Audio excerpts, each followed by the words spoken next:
إن الحمد لله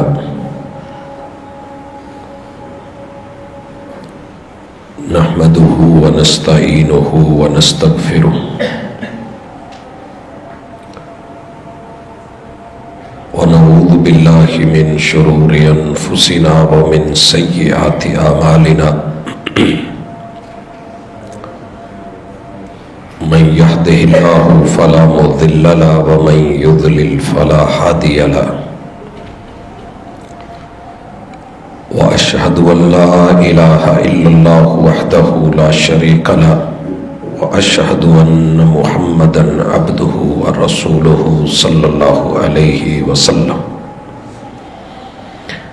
أما بعد فإن خير الحديث كتاب الله وخير الهدي هدي محمد صلى الله عليه وسلم وشر الأمور محدثاتها وكل محدثة بدعة وكل بدعة ضلالة وكل ضلالة في النار. أعوذ بالله السميع العليم من الشيطان الرجيم. رب اشرح لي صدري ويسر لي أمري واحلل عقدة من لساني يفقهوا قولي. حاضرین مجلس، احباب گرامی، دنیا میں توحید کے بعد اللہ کی طرف سے فرض کردہ سب سے بڑا فریضہ، ایمان کا سب سے بڑا رکن نماز ہے۔ خوش نصیب ہے وہ بندہ کہ جس کی نماز اچھی اس کی باقی زندگی بھی اچھی۔ جو نماز میں فیل ہو گیا دنیا میں بھی بربادی اور آخرت میں بھی تباہی۔ یہ بات کسی عام بندے کی نہیں ہے، اللہ الرحمن کی کتاب کا فیصلہ ہے۔ شک کرنے والے رب میں بھی شک کر لیتے ہیں، اور جنہوں نے ماننا ہو وہ نہ نظر آنے والے جراثیموں کو بھی مان لیتے ہیں۔ میرے رب کا بے نماز کے بارے میں جو فیصلہ ہے وہ بارہا آپ سن چکے ہیں۔ سورۃ الروم میں وَأَقِیمُوا الصَّلَاةَ وَلَا تَکُونُوا مِنَ الْمُشْرِکِینَ، نماز نہ پڑھنے والا اللہ کے فیصلے کے مطابق مشرک ہے، مانے یا نہ مانے ایک وقت آئے گا ماننا پڑے گا۔ ہادی و مرسل، صادق و امین، صادق و مصدوق، صاحب وحی محمد الرسول صلی اللہ علیہ وسلم کے فیصلے کے مطابق نماز نہ پڑھنے والا کافر ہے، یہ کسی تکفیری کا فتویٰ نہیں ہے، بلکہ اس ہستی کا فیصلہ ہے جسے رحمت للعالمین کہتے ہیں۔ یہی فیصلہ میرے نبی کے یاروں کا، اہل بیت کا، اصحاب رسول صلی اللہ علیہ وسلم کا، اور یہی انداز تھا، رائے تھی ائمہ اربعہ کی اور اولیاء اللہ کی۔ خیر، جو نماز نہیں پڑھتا اس کا تو یہ ہے، جو پڑھتا ہے اسے خود سے ضرور پوچھنا چاہیے کہ تو کیسی نماز پڑھ رہا ہے۔ لوگوں کی باتوں کی کوئی فکر نہیں، لوگ کیا کہتے ہیں۔ مجھے اپنی عاقبت کی فکر ہونی چاہیے، کیونکہ قرآن مجید نے قطعی فیصلہ دیا ہے۔ اَرَأَيْتَ الَّذِي يُكَذِّبُ بِالدِّينِ، آپ نے جزا اور بدلے کو، اجر اور ثواب کو، دین اور شریعت کو جھٹلانے والا شخص دیکھا ہے؟ میں جواب میں یہی کہوں گا کہ پتہ نہیں میں نے دیکھا ہے کہ نہیں دیکھا۔ کوئی خوبیاں بیان ہو جائیں، کوئی اس کے وصف بیان ہو جائیں، کوئی علامت ہو جائے، گمشدگی کا اعلان کرتے ہیں تو لوگ بتاتے ہیں ایسا جوتا ہے، ایسے کپڑے ہیں، اس طرح کی یہ نشانی ہے۔ اللہ تعالیٰ فرماتے ہیں فَذَلِكَ الَّذِي يَدُعُّ الْيَتِيمَ، جس کی سوسائٹی میں یتیم دھکے کھائے اور وہ دھکے دینے کا باعث بنے. ولا یحض علی طعام المسکین، نہ خود کرے نہ کسی سے کہہ کے کروائے. یہ باتیں کر کے آگے چل کے اللہ تعالیٰ فرماتے ہیں فویل للمصلین، بربادی ہے، تباہی ہے، ویل کی وادی ہے، جہنم کے گڑھے ہیں نمازیوں کے لیے. جو نہیں پڑھتے ان کے لیے تو تھا جو تھا، جو پڑھتے ہیں ان کے لیے بھی بربادی ہے. اللہ اتنا اہم فریضہ ہے سر انجام دے رہے ہیں، پھر کیوں کچھ نہ کرو؟ صرف اس آیت کے اس حصے کو، سورت کے اس حصے کو فویل للمصلین، یہ دو لفظوں کو کم از کم جا کے کبھی تفسیر میں پڑھیے کہ نمازیوں کے لیے بربادی. جی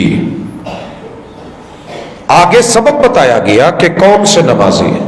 الذین هم فی صلاتہم ساہون، جو مرضی کی نمازیں پڑھتے ہیں، جن کا ٹائم ٹیبل مرضی کا،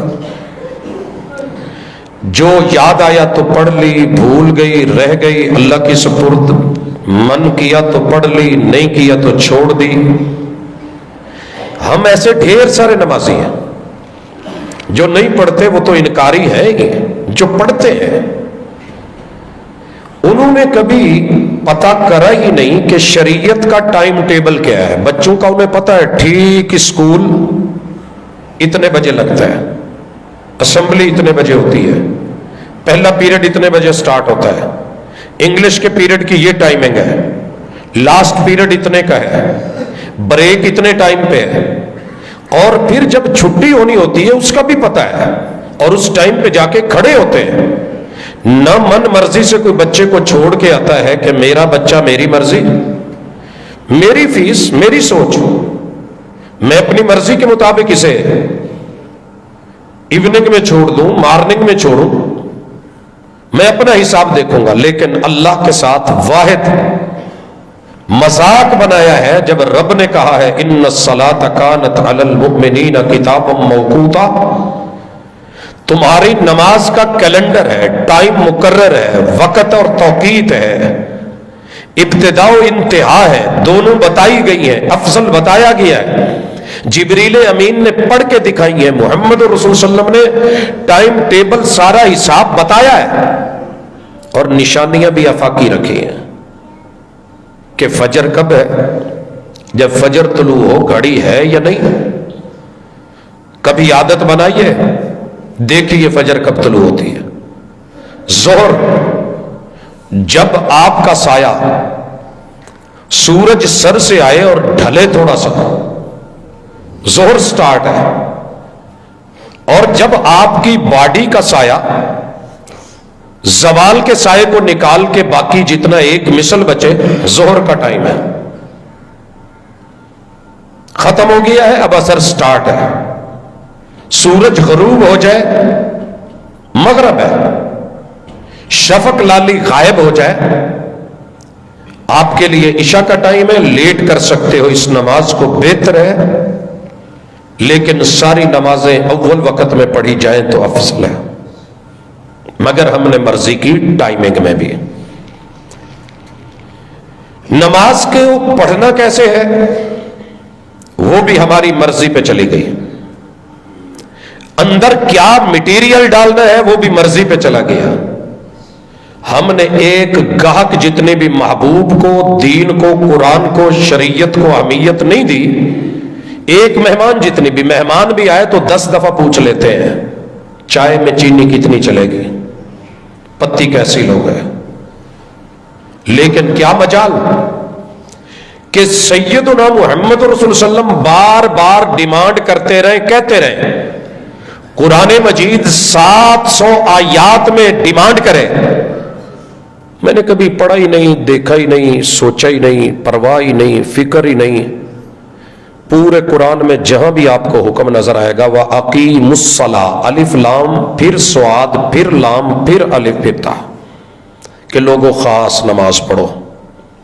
اللہ کون سی خاص نماز ہے؟ جو میں نے لوح محفوظ میں لکھی ہے، جسے جبریل امین لے کے آیا ہے، جسے جبریل امین نے پڑھ کے دکھایا ہے، جسے محبوب نے اس کے ساتھ پڑھا ہے، جسے آپ نے خود امامت کروا کے پڑھایا ہے، جسے آپ کے پیچھے 1.25 لاکھ صحابہ نے پڑھا ہے، اور جسے پڑھ کے آپ نے کہا ہے صلو کما رأیتمونی اصلی، نماز میں مرضیاں مت کرنا، جیسے مجھے پڑھتے دیکھا ہے ویسے پڑھنا.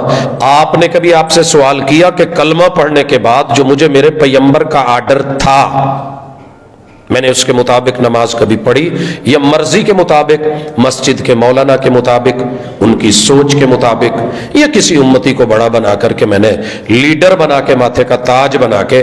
عزت کرنا اپنی جگہ، عزت کرنا اپنی جگہ، رتبہ ہوتا اپنی جگہ، لیکن دین کی شریعت کی کرسی پہ رب نے بٹھایا ہے تو محمد الرسول اللہ. کسی اور کو یہ اتھارٹی ہوتی تو وہ صحابی جو 3 دفعہ مسجد نبوی میں نماز پڑھ کے آیا تھا، آپ اسے کہہ رہے ہیں کہ جا تو نے نماز نہیں پڑھی، تو وہ کہتا کہ محبوب ٹھیک ہے، آپ نے سکھا دی، آپ نے پڑھا دی، میں صحابی ہوں، میری اتھارٹی ہے، میں امت میں سب سے افضل ہوں، مسجد نبوی میں ہوں، مدینہ الرسول میں ہوں، مخلص ہو کے رب کے لیے پڑھ رہا ہوں، قبول اللہ نے کرنی ہے. آپ کون ہوتے ہیں مجھے روکنے والے، کہنے والے کہ نماز نہیں؟ 3 دفعہ لوٹا، پڑھ کے آیا اور اپنی غلطی کا پتہ کرا. میرے بھائیوں، میری اس پوری گفتگو کا مقصد، اس جمعے کا مقصد مسلک بتانا نہیں ہے. اگر کوئی یہ سمجھ رہا ہے تو غلط فہمی کی.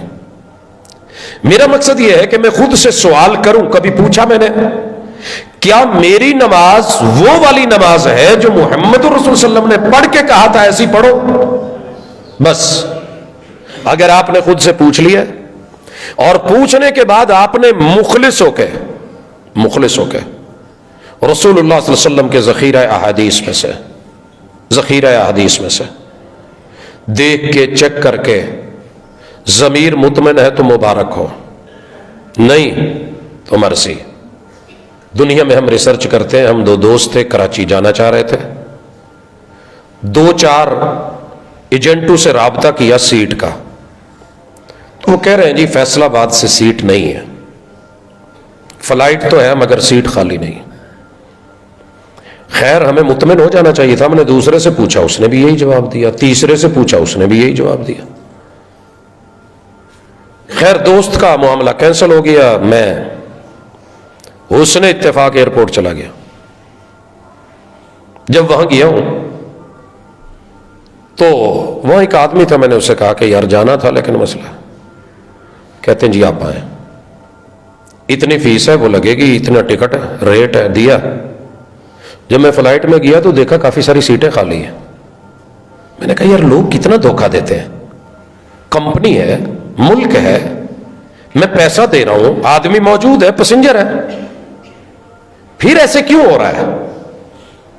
خیر اگلی دفعہ جب بھی جانا ہوتا آن لائن چیک کرتے کون سی سیٹ لینی ہے، باقاعدہ خالی کون سی ہے، بکنگ کس کی ہو چکی ہے، تو یہیں بیٹھے کرتے. اللہ کا شکر ہے اب ہمیں کسی ایجنٹ کا محتاج نہیں ہونا پڑتا.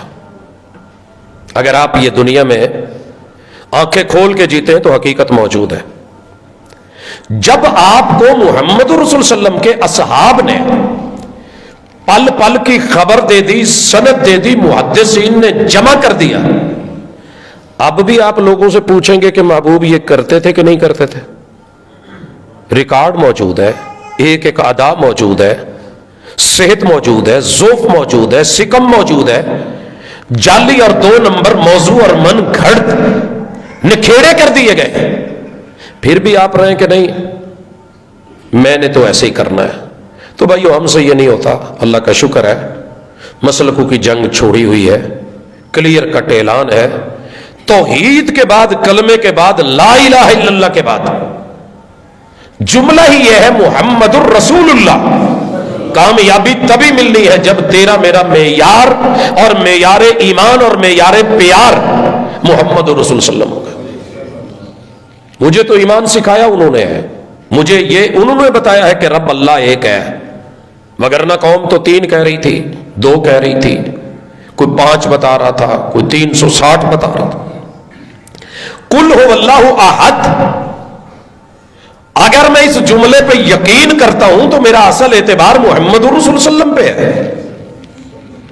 تو بھائیو، آپ کو معیار بنا کے ہم نے گزشتہ جمعے میں اذان، وضو، مسجد، صف بندی، اس کے بعد ثنا اور آغاز اور استفتاح، ہاتھوں کو اٹھانے کی کیفیت، باندھنے کی کیفیت، پھر اس کے بعد دعائیں، تعوذ، بسم اللہ، سورۃ الفاتحہ، آمین، بعد میں کوئی سورت، اور سورت کے بعد اللہ اکبر کہہ کے رکوع میں جانے کے انداز اور رکوع میں کیا پڑھنا ہے، یہاں تک ہم نے محمد رسول صلی اللہ علیہ وسلم کی ادائیں پڑھی تھیں۔ حضرات یاد رہے، نماز کی ٹوٹلی 4 حالتیں ہیں: قیام کی، رکوع کی، سجود کی اور تشہد کی۔ میرے اور آپ کے محبوب علیہ الصلوۃ والسلام نے، یہ صحیح البخاری کی حدیث ہے، میرے سامنے 751 نمبر، نبی مکرم صلی اللہ علیہ وآلہ وسلم کے راوی اور صحابی جناب انس ہے،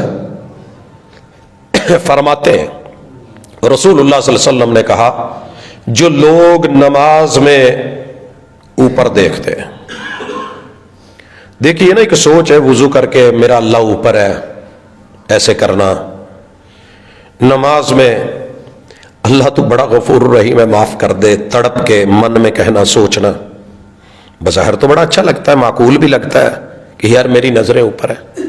محبوب نے کہا اوپر دیکھنا چھوڑ دو، کہیں ایسے نہ ہو کہ رب تمہاری نظروں کا نور چھین لے۔ پتہ کیا چلا کہ یہ ادا رب کو پسند نہیں ہے۔ نظریں کہاں ہوں؟ فرمایا مقام سجدہ پہ ہے، سجدہ کہاں کرتے ہو وہاں تمہاری نظر ٹکی ہونی چاہیے اور اس میں عاجزی ہونی چاہیے، جھکی نظروں میں قیامت کا اثر ہوتا ہے، حسن اور نکھر جاتا ہے شرم آنے سے۔ اللہ تیرا بندہ ہوں۔ ہم جب خشوع پہ بات کریں گے انشاءاللہ کہ محبوب کا خشوع اور خضوع اور نماز میں سوچ اور فکر کیا ہوتی تھی، تو ہم یہ ٹاپک لے کے آئیں گے انشاءاللہ۔ آج ہم بات کر رہے ہیں کہ پہلی کنڈیشن میں نے قیام میں نظریں کہاں رکھنی ہے؟ سجدے کی جگہ متعین کر لیں جو آپ کی سجدے کی جگہ ہے، آپ کی نظریں وہاں ٹکی ہوں بلا وجہ۔ ہماری جو عادت ہے، مسجد کے سارے ڈیزائن بھی چیک کر لیتے ہیں، سپیکر بھی گن لیتے ہیں، اور بھی بہت کچھ دیکھ لیتے ہیں، سامنے کوئی ہلکی پھلکی تو گنجائش ملتی ہے۔ میں ایک روایت ابھی صحیح البخاری کی اس سے پیچھے ہے کہ رسول اللہ صلی اللہ علیہ وسلم خاموش نماز میں بھی کچھ پڑھتے تھے، تو صحابہ کہتے ہیں جی پڑھتے تھے۔ وہی وہ تو چپ تھے، آپ بھی چپ ہیں، پتہ کیسے لگا؟ کہتے ہیں کہ ہم جو پیچھے کھڑے ہوتے نا تو رسول اللہ صلی اللہ علیہ وسلم کی پیچھے سے داڑھی ہلتی نظر آتی تھی۔ سمجھ گئے؟ کچھ سمجھ آیا؟ نظر تو سجدے میں ہے، میں تو یوں دیکھ رہا ہوں، اب میرے سامنے والا، آپ نے کبھی یہاں کھڑے ہو کر کے نماز پڑھی ہو جب حافظ قرآن تراویح پڑھاتا ہے اور ایک آیت ختم ہوتی ہے نا تو نئی آیت کو لیتا ہے تو اس کے کندھے سانس جب لے رہا ہوتا ہے، دھر کے اس نے چلنا ہوتا ہے تو کندھے کبھی چیک کیجئے گا، پیچھے آئیے کھڑے ہوں، نظر سجدے پہ ہی رکھیں، لیکن آپ کو فیل ہوگا نظر سجدے پہ رہے، پھر منتہائے بصر جہاں تک جاتی ہے یہ ایک الگ بات ہے۔ میں دیکھ تو بالکل سامنے رہا ہوں قرآن مجید، یہاں میری نظر ایسے ہے، لیکن اگر مجھ سے آگے کو ہل رہا ہے، دائیں کو ہل رہا ہے، بائیں محسوس ہوتا ہے، وہ محسوس ہونا اپنی جگہ، آبزرویشن اپنی جگہ، لیکن چونکہ دین سیکھا جا رہا تھا، پڑھنے کا سیکھنے کا ماحول تھا، تو صحابہ نے آپ کی داڑھی کی حرکت سے بھی اندازہ لگا لیا کہ آپ خاموش نماز میں قرات کرتے تھے، پڑھتے تھے۔ اور جہاں مسئلہ بنا یہی صحیح بخاری کی حدیث ہے، رسول اللہ صلی اللہ علیہ وسلم کے صحابی کہتے ہیں محبوب آپ تکبیر کے اور قرات کے درمیان جو کچھ دیر چپ رہتے ہیں، ماذا تقول فی سکوتک، آپ اپنی چپ میں کیا کہتے ہیں؟ کہا تو جا سکتا تھا نا کہ میں چپ ہوں بھائی، اب آپ جو چپ کر کے بیٹھے ہوں، بچہ آ کے پوچھے آپ کیا بول رہے ہیں، بیگم پوچھے کیا سوچ رہے ہیں، برا تو لگتا ہے؟ وہ بھائی میں چپ بیٹھا ہوں، چپ بھی نہیں بیٹھنے دیتے. محبوب کہہ سکتے تھے میں تو چپ ہوں، لیکن اداؤں پہ اور سیکھنے والوں پہ صدقے جاؤں. کہنے لگے ماذا تقول فی سکوتک، یہ جو آپ چپ رہتے ہیں اللہ اکبر کہہ کے اور الحمد پڑھنے سے پہلے، قرات فاتحہ سے پہلے آپ کیا کہتے ہیں، پڑھتے کیا ہیں؟ پتہ یہ چلا کہ خاموشی میں بھی پڑھتا جا سکتا ہے اور وہ خاموشی کے خلاف نہیں ہے. پھر آپ نے کوئی ایک لفظ نہیں بولا، کہا اللہم باعد بینی و بین خطایائی. یہ وہ دعا ہے جو محبوب علیہ الصلوۃ والسلام سے پوچھی گئی اور آپ نے بتایا کہ میں یہ پڑھتا ہوں. تو رسول اللہ صلی اللہ علیہ وسلم کے صحابہ سیکھنے میں، لینے میں وہ ایک ذوق رکھتے تھے. وہ ذوق پیدا کریں کہ مجھے بھی وہ ملے، آپ کی خاموشی میں کیا ہے وہ بھی ملے. اور صحابہ نے الحمدللہ دلوا دیا، رب نے بلوا دیا، محبوب نے کہہ دیا اور سکھا دیا اور ہم تک پہنچ گیا. کبھی من کرے نا تو یہ دعا بھی سیکھ کے، محبوب کی خاموشی کی دعا تھی اللہم باعد بینی و بین خطایایا کما باعدت بین المشرق والمغرب ونقنی من الخطایا کما ینقی الثوب الابیض من الدنس. پڑھیے کبھی اور پھر تصور کیجئے اللہ مجھے میرے گناہوں سے اتنا دور کر دے، اتنا دور کر دے جیسے مشرق اور مغرب کبھی نہیں ملے، میری گناہ سے ملاقات ہی نہ ہو. بھائی وہ بندہ نا کمزور ہے، گناہ کے مواقع سے ملاقات ہو جائے تو بچنا بڑا مشکل ہوتا ہے. گرد پڑ ہی جاتی ہے، مٹی آ ہی جاتی ہے، ساتھ میں کوئی سگریٹ پی رہا ہو تو دھواں آ ہی جاتا ہے، سمیل آپ میں بھی فیل ہونے لگتی ہے. تو گناہ بھی اپنا اثر رکھتے ہیں. اسی لیے 99 مار کے جب 100 مار کے عالم کے پاس پہنچا تھا تو کہا تھا سب سے پہلے جگہ بدل، جگہ بدل. ان الصلاۃ تنہا عن الفحشاء والمنکر، ساری جگہ چھوڑ کے پاکیزہ جگہ پہ آ، جگہ بدل دل بدلے گا. یہ ہے نماز. نظر کہاں رکھنی ہے؟ سجدے والی جگہ. رکوع میں آپ گئے ہیں، نظر کہاں رکھیں؟ بڑے سارے لوگوں نے کہا پاؤں میں بھی کہہ سکتا ہوں پاؤں میں، لیکن مجھے کوئی ایسی روایت نہیں ملی. محمد رسول صلی اللہ علیہ وسلم کا جب آرڈر موجود ہے، میں نے نظر سجدے والی جگہ پہ رکھنی ہے اور حالت رکوع میں بھی رکھنی ہے. اور آپ ذرا رکھ کے دیکھیں آپ کی گردن اور کمر دونوں برابر ہو جائیں گے. جب گردن اور کمر برابر ہو جائیں تو پھر ذرا اپنی نظر کو سجدے والی جگہ پہ رکھ کے دیکھیں. نہ پڑے تو مجھے کہنا، میں قدموں میں کیوں لے کے جاؤں؟ اگر یہ بات تھی جس ہستی نے سجدے کی جگہ بتائی تھی وہ مجھے کہہ دیتے کہ آپ قدموں میں رکھیں. شیخ سدیس حافظہ اللہ تعالی، امام کعبہ، امام الحرمین، جب سورت قریش پڑھتے ہیں نا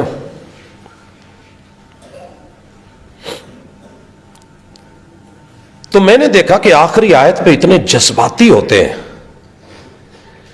اور اس لے اور اس انداز میں پڑھتے ہیں کہ صاحب زبان ہی سمجھ سکتا ہے اور اس منظر کو اور اس مقام کو پہنچے ہوئے. رب ھذا البیت جب کہتے ہیں تو حرم کے سپیکروں کی کبھی شوکر اور اس سینے کی آواز اور صوت اور کیف کو پڑھیے. جو ساتھی حجر اسود پہ جس پولیس والے کی ڈیوٹی ہوتی ہے نا، میں نے 3 مرتبہ اس سے پوچھا کہ یار ذرا چیک کرنا امام صاحب جب یہ مغرب کی نماز میں سورہ قریش پڑھتے ہیں تو ان کی نظر کہاں ہوتی ہے؟ کہتے ہیں جی سیدھے بیت اللہ کو دیکھ رہے ہوتے، بیت اللہ پہ نظر ہوتی ہے. وہ پروفیسر تھے ام القریٰ میں، ہم طالب علم تھے، مدینہ یونیورسٹی سے کبھی آنا ہوتا، ملاقات ہوئی تو ہم نے پوچھا کہ حکم تو سجدے کی جگہ پہ ہے. کہتے ہیں اس میں کوئی شک نہیں، حکم سجدے کی جگہ پہ ہے، میں نے کبھی جان بوجھ کے نہیں کیا، وہیں رکھتا ہوں، لیکن پتہ نہیں کیوں اس وقت نظر اٹھتی ہے اور گڑ جاتی ہے. لوٹاتا ہوں، کوشش کرتا ہوں. میں اس سے یہ نہیں کہتا کہ نظر بیت اللہ پہ ڈالے رکھو، حکم وہی ہے جو مصطفیٰ نے کہا ہے. یارو ہستی دیکھو، اتھارٹی دیکھو، مقام رتبہ مرتبہ دیکھو، اعزاز دیکھو، پوری لائف گزر گئی قرآن پڑھتے پڑھاتے حرمین میں. لیکن جب یہ کہا کہ آپ نظر بیت اللہ پہ، تو کہہ سکتے تھے میری مرضی، مجھے اچھا لگتا ہے. کہتے نہیں، حکم وہی ہے، وہاں پہ رکھیے. میری یا کسی امتی کی بات اتھارٹی نہیں ہو سکتی. حضرات سجدے میں نظر کہاں لے کے جانی ہے؟ بعض نے کہا نظر بند کر لو سکون ملے گا. نہیں، وہاں نظر وہیں پہ پہنچ چکی ہے جہاں اس نے جانا تھا، وہیں چلی گئی ہے. کھولیے زاویہ نگاہ رکھیے، نظر یہاں ہے اور فکر سبحان ربی الاعلی، اللہ مٹی میں مل کے بھی تیرا بندہ تیری بلندیوں کے اعلان کرتا ہے. میں آؤں گا لیکن یہاں نظر کو ذرا تکمیل تک پہنچاؤں. دو سجدوں کے درمیان جب آپ بیٹھیں گے تو نظر پھر سجدے کی جگہ پہ ہی ہے، لیکن جب تشہد میں بیٹھیں گے، میرے اور آپ کے مصطفیٰ علیہ الصلوۃ والسلام نے جب اس انگلی کو ہلانا سکھایا، حرکت دینا سکھائی، کبھی سٹاپ کرنا سکھایا، کبھی اشارہ کرنا سکھایا، کبھی انگوٹھے کو یہاں پہ رکھ کے 3 انگلیوں کو فولڈ کرنا سکھایا، اور کبھی کانا یحلق بین الابہام والوسطی یوں کرنا سکھایا، ایسے سکھایا.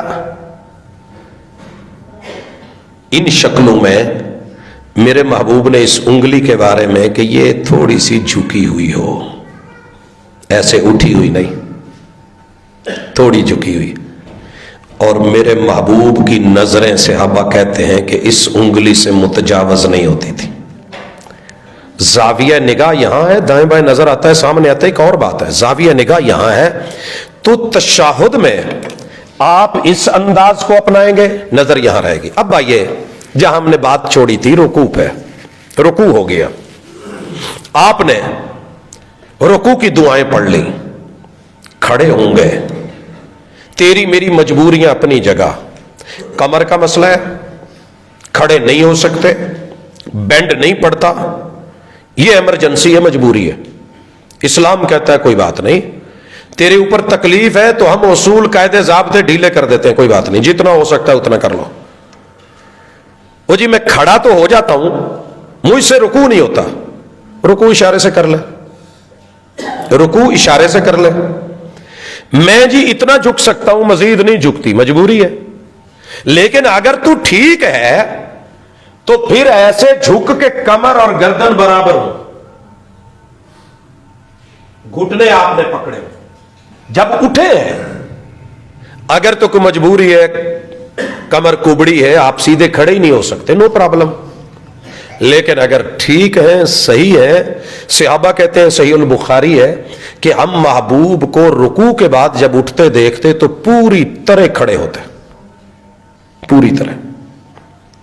اور پوری طرح کھڑے ہوں بھی کیوں نہ، محبوب علیہ الصلوۃ والسلام نے جو ہمیں دیا، سمع اللہ لمن حمیدہ، ربنا ولک الحمد حمدا کثیرا طیبا مبارکا فی. میں اسے پڑھنا نہیں گوارا کرتا، اور میں نے سن کے اس کے لیے جو دعائیں کی، جو برکتیں کی، جو فرشتوں کا بڑھنا بتایا، وہ ملء السماوات. جا ساری زندگی دعائیں کر لے، اس دعا کا مقابلہ شاید کوئی دعا کرے. ملء السماوات وملء الارض. لا تیرے پاس کتنے خزانے ہیں. بندہ کہتا ہے اللہ میں آسمانوں کی، 7 آسمانوں کی جتنی بھی وسعت اور کیپیسٹی ہے میں ساری بھر کے دے رہا ہوں. گنیے کتنا گن سکتے ہو. اللہ یہ ساری تعریفیں بھر کے لے. وَمِلْءَ الْأَرْضِ، ساری زمینیں بھر کے دے رہا ہوں تشتریاں بنا کے. وَمِلْءَ مَا بَيْنَهُمَا، ان کے درمیان جتنے خلا ہیں وہ بھی تیری تعریفوں سے بھرے ہوئے. ملء السماوات وملء الارض وملء ما بینہما وملء ما شئت. اللہ میں تو اتنا جانتا ہوں، اس کے علاوہ بھی جو جو جو تو چاہے اتنی تعریفیں لے لے. وملء ما شئت کما یحب ربنا ویرضا. اللہ میں حالت قیام میں، حالت رکوع میں، پھر دوبارہ قیام میں آ گیا ہوں. اللہ اتنی تعریف اتنی تعریف اتنی تعریف، جیسے تجھے اچھا لگے اور جیسے تو راضی ہے وہ بھی میری طرف سے لے لے. کما یحب ربنا، میں نے آپ کو صرف راضی کرنا ہے. حضرات کبھی زندگی میں اتفاق ہوا پڑھنے کا؟ سوچنا ضرور. ٹھیک ہو گیا. یہ میں ہاتھ کہاں لے کے جاؤں؟ پراپر کھڑے ہوں، جھٹکا مت لیں. جس صحابی کو آپ نے 3 بار موڑا تھا اور کہا تھا تو نے نماز نہیں پڑھی، جو بندہ رکوع کے بعد سیدھا پورا کھڑا نہیں ہوتا، اس نے 4 رکعتیں بھی پڑھ لی تو نہیں پڑھی، 3 پڑھی ہیں تو نہیں پڑھی، 2 پڑھی ہیں تو نہیں پڑھی. آقا نے کہا اس نے نماز نہیں پڑھی. 3 دفعہ ریپیٹ کیا تھا. آپ اینول میں بھی پاس نہ ہوں، فرسٹ سپلی میں بھی پاس نہ ہوں، سیکنڈ میں بھی پاس نہ ہوں. یار عجیب بات ہے. 3 بار موڑ دیا. اور غلطی کیا تھی؟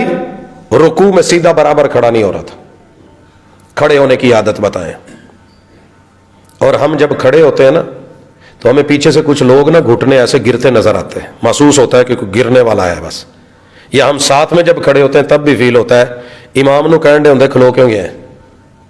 یہ فیل کروا رہے ہوتے ہیں چل منٹ لا، گر نہیں، رکیے. ہاتھ 2 جگہ ہیں علماء کا. یہاں پہ رہیں گے جیسے آپ کی نارمل پوزیشن ہے. کچھ نے کہا کہ نہیں ہاتھ باندھیں گے، دوبارہ اسی حالت میں آ جائیں گے جس حالت میں آپ پہلے تھے. اس مسئلے کے اوپر 2 عظیم ترین محدث، شیخ بدیع الدین راشدی سعید آباد سندھ میں، ان کی لائبریری آج بھی موجود ہے. ان کے بھائی پیر بدیع الدین راشدی اور ان کے بھائی پیر محب اللہ راشدی رحمت اللہ علیہما چوٹی کے عالم اور پائے کے عالم تھے.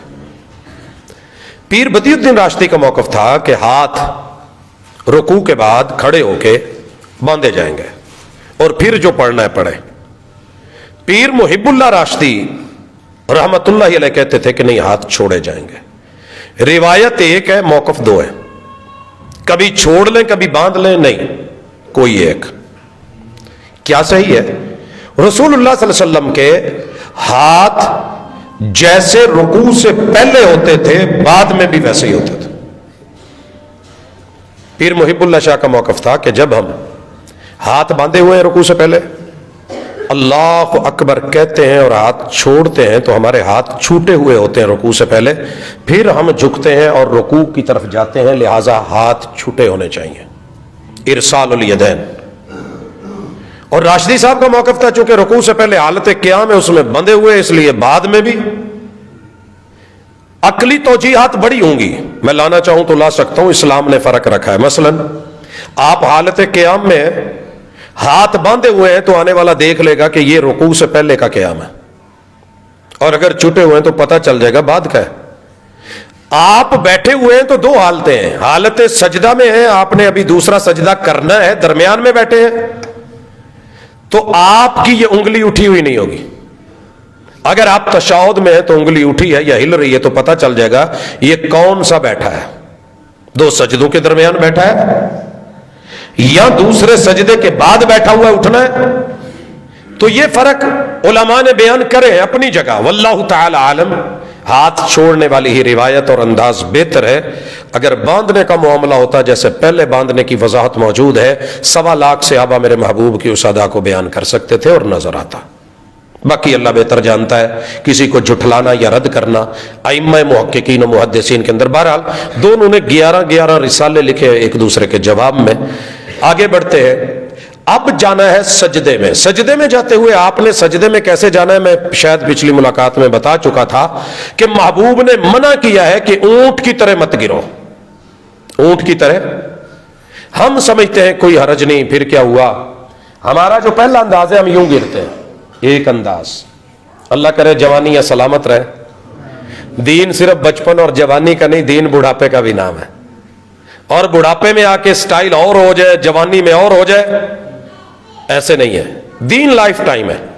پہلے دن سے لے کے بڑھاپے تلک آپ کی باڈی کام کر رہی ہے. جیسے بھی اگر آپ ہاتھ پہلے رکھتے ہیں تو بڑے سارے فائدے بھی ہیں آپ کے ڈائریکٹ گھٹنوں میں اگر درد ہے، اس سے پوچھئے جس کے گھٹنوں میں درد ہے کہ وہ کیسے ایسے پہلے جا سکتا ہے. گھٹنے پہلے گرا کے پوری باڈی کا وزن ڈالنا مشکل ہے. لیکن اگر آپ نے دونوں ہاتھ رکھ لیے ہیں، آرام سے ایک گھٹنا پھر دوسرے گھٹنے کو، الشیخ حافظ مسعود عالم اللہ تعالیٰ ان کو مکمل سے مکمل صحت کاملہ عطا فرمائے. اس تکلیف میں جب ہم نے دیکھا تو دل سے دعائیں، اللہ یہ چیزیں بھی وقت آتا ہے کہ بندے سے چھن جاتی ہیں. کر لو جوانی میں جتنے رکوع کرنے اور سجدے کرنے ہیں، بڑھاپے میں تو پھر یہ مسئلہ ہی رہتا ہے، بندہ ترستا ہی ہے دوسروں کو دیکھ کے کہ یار میں بھی ایسے ہوتا. اللہ اکبر. آپ نے دونوں ہاتھ پہلے رکھنے ہیں، مسنون طریقہ. پھر گھٹنے لگیں گے، پاؤں آلریڈی لگے ہوئے. پھر سر، پیشانی اور ناک کی ہڈی. امرت ان اسجد علی 7 اعظم، میرے اللہ نے مجھے حکم دیا ہے کہ 7 ہڈیوں پہ سجدہ کیجئے. یہ آرڈر ہے اللہ کا. 7 ہڈیوں پہ لگ گئی. الحمدللہ. کیسے کرنا ہے؟ گرے اٹھے، ناک لگی، سر لگا، نہیں لگا، نہیں، جھٹکے نہیں ہے. پورے با کمال طریقے سے، تحمل سے، حوصلے سے پڑھیے. جو دعائیں آپ کو آتی ہیں سجدے کی ہیں، مسنون ہیں. ہمیں زیادہ تر سبحان ربی الاعلیٰ یاد ہے. امام صاحب کتنی مرتبہ پڑھتے ہیں اسی حساب سے ہمیں پڑھنی ہوگی. اگر جماعت میں الگ ہے تو آپ کی مرضی ہے، تعداد کی تعین کی کوئی خاص حد نہیں ہے. اس کے بعد آپ اٹھیں گے. دوسرا طریقہ، پہلے گھٹنے. فرق اتنا ہے، حدیث میں منع ہے کہ اونٹ کی طرح نہیں گرنا. اونٹ کیسے گرتا ہے میں بڑا ڈیٹیل بتا چکا ہوں. اگر کوئی ساتھی نیا ہے تو اس کے لیے بات سمجھ کی ہوگی، جو پہلے سن چکے ہیں یاد دہانی ہوگی. وذکر فإن الذکر تنفع المؤمنین. میں کسی مسلک سے ہٹ کر کے رسول صلی اللہ علیہ وسلم کی روایت افلا ينظرون الى الابل كيف خلقت اور اونٹ کے طریقے کو آپ کے سامنے رکھ رہا ہوں. جیسے اونٹ ذبح نہیں کیا جاتا، نہر کیا جاتا ہے. باقی جانور ذبح کیے جاتے ہیں، اونٹ نہر کیا جائے گا. نہر کیسے؟ بٹھا کے گردن لمبی ڈال کے قلے باندھ کے اتنے 5-7 رسے باندھ کے پھر چھری ماریں گے، یا سکھوں کی طرح تلوار پکڑ کے جیسے جانور کی اوپر سے بلی کرتے ہیں ویسے کریں گے؟ نہیں. میرے محبوب کی اپنی ادا ہے، لقد کان لکم فی رسول اللہ اسوۃ حسنہ. اونٹ کو کھڑا رکھو، گھٹنا باندھ دو، نہ اس کی نکیل کھینچو، نہ اس کی گردنیں باندھو، نہ اس کے دیگر پاؤں باندھو، نہ رسے نہ قلے. چونکہ نئے ہیں تو ڈرتے ہیں، جو اونٹوں میں رہتا ہے وہ جانتا ہے.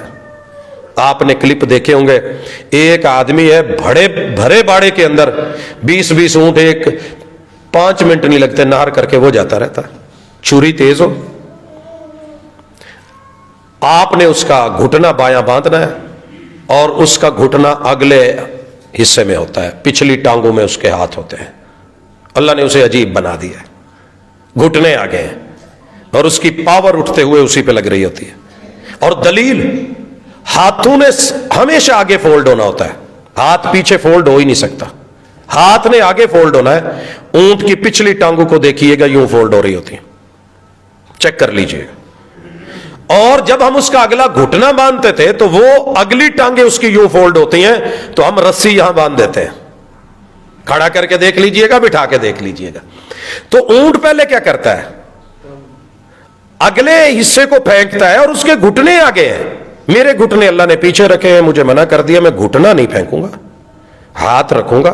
اونٹ پہلے ہاتھ نہیں رکھتا. فرق اتنا ہے. بات اگر سمجھ آ جائے تو میرا فہم کوئی کسی پہ فوقیت نہیں رکھتا، میری آبزرویشن ہے، میں نے ڈھونڈا ہے، میں نے پرکھا ہے، میں نے سنی سنائی پہ کام نہیں کرا. آپ کو اگر یقین نہ آئے تو چیک کر لیجئے گا. اور یہی طریقہ لائف ٹائم ہے. بڑھاپے میں بھی اگر بوڑھے نے بھی سجدہ کرنا ہو تو ہاتھ پہلے رکھ کے آسانی سے جا سکتا ہے. کمر کا مسئلہ، گھٹنے کا مسئلہ، کوئی اور تکلیف، اللہ تعالیٰ صحت دے، عافیت دے اور ساتھ میں سنت بھی عطا کرے. سجدے میں پاؤں جڑے ہوئے ہوں گے، الگ الگ نہیں. دلیل ہم نے پہلے بھی ذکر کی تھی. سید عائشہ رضی اللہ تعالی عنہ رات کو آنکھ کھلی ہے، بستر خالی ہے، پریشان ہو گئی. میرے محبوب میری باری پہ کہاں چلے گئے؟ چراغ تھا نہیں، اندھیرا تھا. کہتی ہے میں نے ادھر ادھر ہاتھ مارے تو میرا ہاتھ میرے محبوب کے دونوں قدموں پہ پڑا. اگر آپ کے جسم کے مطابق فاصلہ تھا دونوں قدموں کا اور پیچھے کھلے تھے تو ایک ہاتھ دونوں پاؤں پہ نہیں آ سکتا. پاؤں جڑے ہوئے تھے. محدثین نے واضح استدلال کیا کہ رس القدمین، یہ جو رس ہے نا، ملانا جوڑنا ایڑیوں کا، یہ سنت ہے محمد رسول وسلم کی. کسی کو اچھا لگے تو بسم اللہ، نہ لگے تو صلو کما رأیتمونی اصلی. مجھے اعتماد ہے جہاں پہ، اعتبار ہے جہاں پہ ان ہستیوں کی اداؤں کے اوپر ساری دنیا کی ادائیں نچھاور کر کے رکھ دوں کہ مجھے خود سے پوچھنا ہے کہ کیا تیری نماز کی ادائیں وہی ہیں جو محمد رسول وسلم کی تھی. سر اس کے بعد اللہ اکبر کہہ کے آپ نے اٹھنا ہے. تھوڑا سا اٹھ کے گر جائیں لیکن پہلے میرے ساتھ آئیں. ابھی سجدے میں ہیں. سجدے کی حالت میں گھٹنے ٹیکے ہوئے ہیں، ہاتھ رکھے ہوئے ہیں، نہ انگلیاں زیادہ کھلی ہیں نہ بالکل بند ہے، قبلہ رخ ہے. میرے ہاتھ ہونے کہاں چاہیے؟ فرمایا کہ یہ کھلے ہوئے ہوں، بازو ساتھ چپکے ہوئے نہ ہوں. منع کیا گیا ساتھ چپکے ہوئے نہ ہوں، اور زمین پہ یوں بچھے ہوئے نہ ہوں کہ ان کے اوپر گرے ہوئے ہوں. لفظاً میرے محبوب نے بڑی غلط تشبیہ دے کے منع کیا، درندے اور کتے کی طرح سجدہ مت کرنا. چیک کر لیجئے گا نماز میں اس ہستی پہ قربان جاؤں جس ہستی نے منع کر دیا. باقی میرے ددیال کہا کرتے تھے، ننیال بھی کہا کرتے تھے، پت عورت دے سجدہ زمین نال چپک کے ہونا ہے. ہم بھی چپکتے رہے، کہتے رہے، کرواتے رہے. جب رسول صلی اللہ علیہ وسلم کا فرمان سنا اور منع کیا آپ نے، کتے کی طرح نہیں، درندے کی طرح نہیں. آپ چیک کر لیجئے یہ کیسے بیٹھتے ہیں، ان کے جسم کے ساتھ چپکے ہوتے ہیں. یار اللہ معاف کرے، میں اپنی فقاہت میں اور اپنی سمجھ میں اپنی بہن کو، بیوی کو، بیٹی کو، بہو کو، ماں کو ایک درندے اور کتے سے تشبیہ تو دلوا لی، لیکن میں نے کہا نہیں جی، اگر اس نے سجدہ مردوں کی طرح کیا نا تو پھر اس کے وجود کا وہ پوزیشن صحیح نظر نہیں آتی، تو اچھا نہیں لگتا. زمین سے چپک کے کرے صحیح تھا.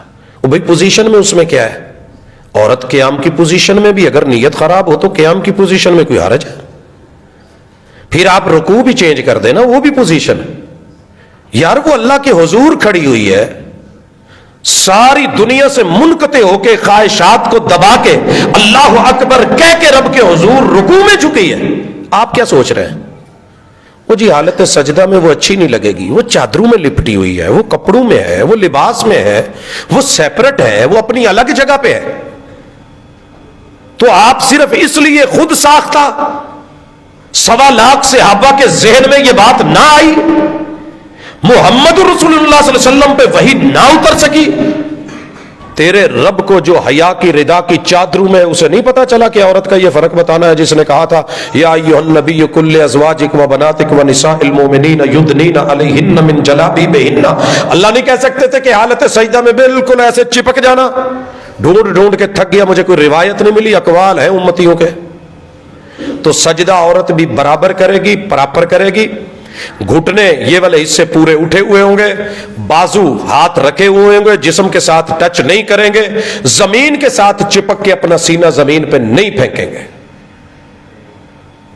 دنیا فرق کرتی ہے تو کرے، اس کی سوچ ہے، اس کی آزادی ہے. مگر میں نے جس کے ہاتھ پہ ہاتھ رکھ کے کلمہ پڑھ کے جس کو دل دیا ہے، اس دل کا ادا کا تقاضا ہے صلو کما رأیتمونی اصلی. اتنا بڑا اہم فرق تھا. اس وقت تو عورتیں پڑھتی بھی مسجد میں نماز تھیں، کہہ سکتے تھے آپ کو پتا ہے نا، مسجدوں میں سے بھی روکا جاتا ہے. وہ بھائی مسجد میں لے کے نہیں آنا، دنیا کے ہر گوشے میں لے جاؤ، موت کے کنویں پہ لے جاؤ، سرکس پہ لے جاؤ. وہ جی کیا حرج ہے، ہم ساتھ ہی ہے نا. چلو فیملی جا رہی ہے، یار میں کام پہ ہوں، کوئی بات نہیں، وہاں پہ سیکیورٹی تو ہوتی ہے. فلاں جگہ چلے جاؤ، فلاں جگہ چلے جاؤ. اللہ کے گھر میں آنے لگا، نہیں نہیں نہیں نہیں، وہاں خدشہ ہے، مولوی بڑا خطرناک ہے. اور جتنے داڑھیوں والے آئے ہیں، یہ پتہ نہیں اپنی داڑھیں اور دانت تیز کر کے لائے ہیں، کیا ہو جائے گا. رب کے لیے معاف کر دیں یار، جانے دیں، بس کر دیں، انا اور ضد چھوڑ دیں. لا تمنعوا مع اللہ المساجد. اللہ کی بندیاں رب کے گھر میں آنا چاہتی ہیں، کون ہو جو ڈنڈے سوٹے پکڑ کے بیٹھے ہو؟ کہاں سے لائے ہو یہ آرڈر؟ خیر، دوسرے سجدے کے درمیان بیٹھنے کے دو طریقے ہیں. آپ کا بایاں پاؤں بچھا ہوا ہے، اس پہ آپ بیٹھیں گے. ممبر پہ ذرا بیٹھنا شاید مشکل ہو، میں دکھا دیتا. آپ یہاں پہ ایسے بیٹھتے ہیں، پہلا طریقہ، اور ہاتھ یوں ہے، پاؤں بچھا ہوا ہے. دوسرا انداز رسول اللہ صلی اللہ علیہ وسلم یوں بھی بیٹھے ہیں، سنن نسائی میں ہے، دونوں پاؤں کھڑے ہیں اور ایسے بھی بیٹھے ہیں. اگر کوئی مسئلہ ہے، کوئی پرابلم ہے، کوئی جگہ کی قلت ہے یا کوئی تکلیف بھی ہوتی ہے تو یہ سٹائل بھی رسول اللہ صلی اللہ علیہ وسلم سے موجود ہے، مل سکتا ہے، دیکھ سکتے ہیں، سمجھ سکتے ہیں، ملے گا، میسر ہے. اور یہاں آپ پڑھیں گے رب اغفر لی، رب اغفر لی 2 مرتبہ. یاد کر لو، رب اغفر لی، رب اغفر لی. دنیا نہیں پڑھتی، چپ رہتی ہے، رہے. میں نے بتایا تھا ایک بڑے پڑھے لکھے اسکالر کا فون میسج، سر ہمیں تو اس بات کا پتہ ہی نہیں. جب میں نے حوالے بھیجے، میں نے کہا سر پڑھ لے تھوڑا، تو کہتے اپنی ہی کمی ہے کہ پڑھ نہیں سکے، وگرنہ سامان تو موجود تھا. مجھے کسی نے بتایا تو مجھے لگا کوئی نیا مسئلہ بتا رہا ہے، مگر یہ تو 1400 سال پرانا مسئلہ تھا. 1444 برس ہجرت کو اور نماز فرض ہوئے تو یار عجیب بات ہے کہ ہمیں آج بھی نیا لگ رہا ہے. پڑھا میں نے نہیں ہوتا اور فتویٰ آ جاتا ہے کہ نیا ہے. نہیں، نیا نہیں ہے، پرانا ہے، آپ ٹچ نہیں تھے. اس کے بعد تسلی سے دوسرے سجدے کے بعد بھی آپ بیٹھیں گے، تسلی سے بیٹھیں گے حتیٰ کہ ہر عضو اپنی جگہ پہ آ جائے. اب دوسری رکعت کے لیے اٹھیے، پھر ویسے آئیے. جب 2 رکعتیں ہو جائیں تو درمیان میں تشہد بیٹھا جائے گا. درمیان میں تشہد پڑھنا کیا ہے؟ التحیات للہ والصلوات والطیبات. کہاں تک پڑھنا ہے؟ اشہد ان لا الہ الا اللہ واشہد ان محمد رسول. اگر آپ آگے درود پڑھنا چاہتے ہیں تو پڑھ سکتے ہیں. امام نے اگر پڑھا ہے، وقفہ دیا ہے، ٹائم لمبا ہے. اگر نہیں تو پھر تو ظاہر ہے جتنا امام پڑھے گا اتنے. آپ اکیلے ہیں تو پڑھ سکتے ہیں. دلیل کیف الوتر برکعۃ واحدہ، امام نسائی اپنی سنن میں لے کے آئے ہیں کہ رسول صلی اللہ علیہ وسلم نے درمیان والے تشہد میں درود پاک پڑھا. اب آپ سے کوئی کام ایک دفعہ ثابت ہو جائے تو اس میں جواز ہوتا ہے، جواز ہوتا ہے. حج آپ نے کوئی 10 مرتبہ تو نہیں کیا، وہ تو ہم 100 مرتبہ بھی کر لیتے ہیں، حالانکہ آپ نے لائف میں ایک بار کیا ہے. فرضیت تھی، سنت میں اس کا جواز 1 مرتبہ مل گیا. مزید کر سکتے ہیں جی، گنجائش رکھتے ہیں. لیکن یہاں کوئی وہ نہیں جی یہ نہیں پڑھنا چاہیے، بس وہ وہیں پہ چلو تیری مرضی وہیں پہ رکھ. دوسری رکعت میں اٹھتے ہوئے آپ علیہ الصلاۃ والسلام نے اٹھنا کیسے؟ ہاتھ ہیں گھٹنوں پہ وزن ڈال کے نہیں، اوپر اٹھنا ہے. آپ علیہ الصلاۃ والسلام نے رفع یدیہ، پھر ہاتھ اٹھائے ہیں، پھر رفع الیدین کیا ہے. اذا قام من الرکعۃ الثانیہ، جب بھی دوسری رکعت سے اٹھے. اور یہاں یہ بات یاد کر لیں، آپ نماز مغرب میں آئے، 1 رکعت آپ کی نکل گئی. اصل تو یہ برابر ہوں، جب امام دوسری رکعت میں اٹھے گا آپ بھی کریں گے. آپ آئے دوسری رکعت میں اور تشہد کے بعد امام صاحب اٹھے، باقی لوگوں کی دوسری ہے وہ تو ہاتھ اٹھائیں گے، آپ کیا کریں گے؟ آپ نہیں اٹھائیں گے، آپ کی پہلی ہے، آپ کی پہلی ہے. جب آپ کی دوسری ہوگی پھر کیجئے گا. یہی معاملہ ذہن میں رکھیے گا. رسول اللہ صلی اللہ علیہ وسلم کی نماز کی طریقت، شریعت بڑی جچی تلی ناپی ہوئی اصول، قاعدے اور ضابطے کے ساتھ ہے. پھر آپ تیسری رکعت پڑھیں گے اگر 3 رکعت والی نماز ہے، چوتھی رکعت پڑھیں گے 4 رکعت والی نماز ہے. تشہد میں بیٹھیں گے تو آپ نے بیٹھتے ہی کان اذا تشہد، لفظ یاد رکھیے گا. اس کا معنی یہ نہیں ہے کہ جب آپ شہادت پہ آتے تھے تو تب انگلی ہلاتے یا اٹھاتے تھے. کان اذا تشہد، جو ہی تشہد شروع کرتے آخر دم تک میرے محبوب کی انگلی کی انگوٹھے کے ساتھ 2 حالتیں ہوتی تھی. پہلی 53 کی، یہ میں پھر بتا دوں 53، یہ 3 انگلیاں 9 تک اکائی گنتی ہیں، 1 سے 9 تلک. یہاں پہ 10 آ جائے گا تو پتہ چلے گا یہ اس وقت کتنی ہے، 20. یہاں پہ اس لائن پہ فرسٹ پورا 30، 40. یہاں پہ آپ جب انگوٹھا ایسے دبا کے رکھیں گے تو آپ کی یہ ادا